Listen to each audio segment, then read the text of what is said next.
Okay. Hear me out. Trust me when I tell you that at first I saw the same amount of delusion spilling out of Conor's mouth when he called out Usman as everyone else in the MMA community has.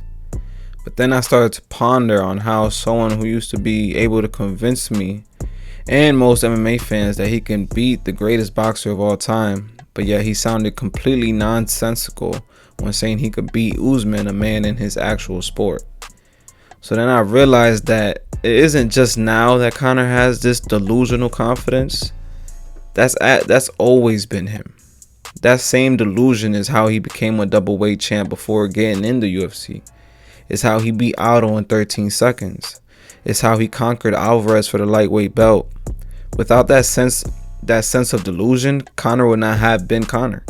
So I say all that to say this. That same delusion we see and are starting to laugh at is what it takes to put yourself in a position to accomplish the things most people consider impossible. And that's something Conor has done several times in his career. Sure, he came up short in his last few fights, but if anyone is going to take out the current welterweight champion in Kamaru Usman, they're going to need all the confidence and belief in themselves to do so. Last person I seen truly confident going against Usman was Burns, and we saw that Burns was able to hurt him really bad in that first round and then folded later on in the fight. But the real question is, if Conor can hurt him, can he stay composed enough to pick his shots and finish the fight, which he has done multiple times in the past. So who knows, man? I know it sounds crazy right now looking at the past, but again, that same craziness is what helped him do the things he's done. So I'm rooting for Conor. I root for greatness. I believe that self-belief is capable to do a lot. So shout out to Conor. I wish you the best. I respect him as a man for even continuing fighting. He's a true fighter. Most fighters would just leave at this point. I mean, come on.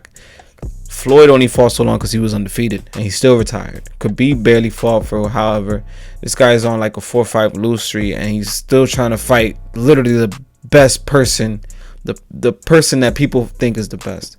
So if you're any type of fighter, any type of up and coming MMA fighter, like to not respect him is insane. I get that, like maybe he's taking a shot from other contenders, but then again in the welterweight division he kind of ran by everyone. He already beat Leon Edwards back in the day. So I don't know, I just have a lot of respect for this guy.